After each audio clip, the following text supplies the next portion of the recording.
देखिए, हर भ्रष्टाचारी पकड़े जाने के बाद ऐसे ही बातें करता है।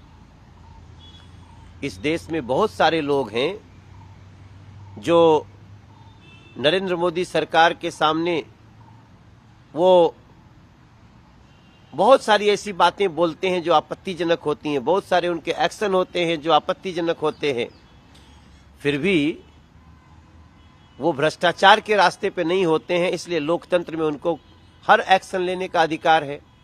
लेकिन इस राजनीति में चाहे वो कविता जी हो, मनीष सिसोदिया जी हो, या फिर मनोज तिवारी ही क्यों न हो, अब भ्रष्टाचार पे जीरो टॉलरेंस है और जो भ्रष्टाचार करेगा वो भरेगा। जिसके खिलाफ साक्ष्य होंगे उसको कोई भी नहीं बचा सकता। ये जीरो टॉलरेंस है भ्रष्टाचार पर, और मुझे लगता है देश के लोग इस प्रक्रिया से बहुत खुश है कि जो भी भ्रष्ट है उस पर अंकुश लग रहा है और अब इस देश में भ्रष्टाचार की कोई जगह नहीं है। आने वाले समय में भी जो लोग हैं वो चेत जाएं, वरना उनकी जगह वही होगी जहां सभी भ्रष्टाचारियों की होती है। राहुल गांधी ने ब्रिटेन में जाकर बोला कि संसद में हमारा माइक बंद कर दिया जाता है और कटाक्ष करते हुए बोला है धनखड़ जी को कि अंपायर चीयर लीडर नहीं हो सकता है।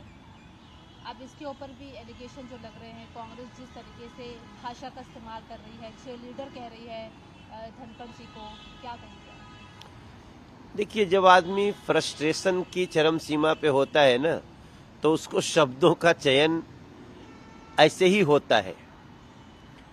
हमारा मानना है ऐसे शब्दों का चयन करना ये कांग्रेस के लोगों का और राहुल गांधी जी का परिचय है। यहाँ पर तो अगर आप रिकॉर्ड उठा के देख लीजिए तो उनकी एक एक सत्र में जीरो प्रेजेंस होती है, संसद के सत्र में। तो जब आप संसद आओगे नहीं तो बोलोगे कब? और जब आप संसद में बोलते हैं तो हम सब घंटों घंटों सुनते हैं राहुल गांधी जी को। यहाँ तक कि हमारे पार्टी के चीफ भी ये भी कह देते हैं कि भाई वो कुछ भी बोले, तुम लोग को हल्ला नहीं करना है। इसके बाद भी बोलते क्या हैं?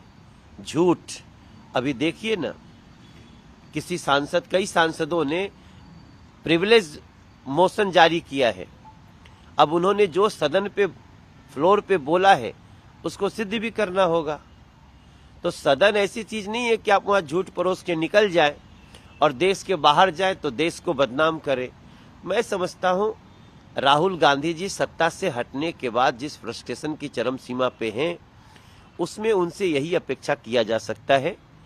लेकिन सदन के फ्लोर पे वो जो बोले हैं उसका साक्ष्य तो देना पड़ेगा, वरना एक अगली मुसीबत में है वो।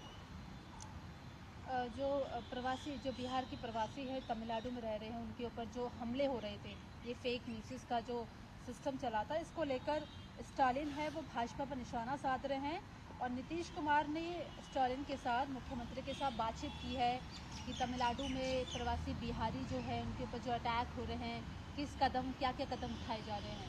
तो आप क्या समझेंगे कि जो बिहार के जो लोग हैं बाहर राज्यों में रह रहे हैं, उनके ऊपर अगर अटैक हो रहे हैं, हालांकि बीजेपी ने भी बोला है कि जो खबरें हैं थोड़ी फेक है, जो वहाँ की डीएसपी वो भी बता रहे हैं कि कोई अटैक नहीं हुआ है, बिल्कुल शांतिपूर्ण तरीके से काम हो रहा है। देखिए, तमिलनाडु की खबरें हमारे पास आई थीं, तब भी आप देखिएगा कहीं भी सोशल मीडिया पे या मीडिया पे हमने उसका कोई ऐसा बयान नहीं दिया। जबकि बिहार से संबंधित, यूपी से संबंधित कोई समाचार आता है, पूर्वांचल से संबंधित, तो हमें निश्चित रूप से वो असर करता है। तो हमने तभी इसके बारे में तुरंत संपर्क किया था और हमें तभी पता चल गया था कि ऑलमोस्ट ये फेक न्यूज फैलाई जा रही है। और अगर ये फेक न्यूज ही है तो हमें बहुत संतोष है। हम चाहते हैं कि प्रांत के नाम पर किसी के साथ कोई भी हिंसा न हो, और हम इसके शुरू से समर्थक रहे हैं। भारतीय जनता पार्टी इसी बात की समर्थक है कि प्रांत के नाम पे, मजहब के नाम पे कहीं भी हिंसा न हो। संविधान है, कानून है, जिसको भी समस्या होगी वो कानून की शरण में जाएगा और कानून अपना काम करेगा। आखिरी सवाल है, यूएस इंटेल यानी कि अमेरिकी खुफिया एजेंसी का कहना है कि मोदी सरकार की लीडरशिप में भारत पाकिस्तान युद्ध की संभावना और ज्यादा बढ़ गई है। देखिए, भारत कभी भी युद्ध नहीं चाहता। हमारे देश के यशस्वी प्रधानमंत्री जी ने अंतर्राष्ट्रीय फोरम पे भी ये बात कही है, जब दुनिया के बहुत सारे देश युद्ध में झोंके हुए हैं खुद को, भारत ने कहा ये युद्ध का समय नहीं है। नरेंद्र मोदी जी ने स्पष्ट दुनिया को कहा ये युद्ध का समय नहीं है। यहाँ तक कि कोविड काल में हमने 150 देशों को अनाज और दवाइयाँ दी हैं, वैक्सीन दी हैं। उस भारत के प्रति अगर कोई इस प्रकार की बात कहता है तो वो शायद भारत को नहीं जानता। रही भारत पाकिस्तान की बात, हम कभी भी युद्ध नहीं चाहते, लेकिन अगर कोई इस सीमा तक हमें मजबूर कर दे तो हाँ, हम उसको जवाब देना जरूर जानते हैं।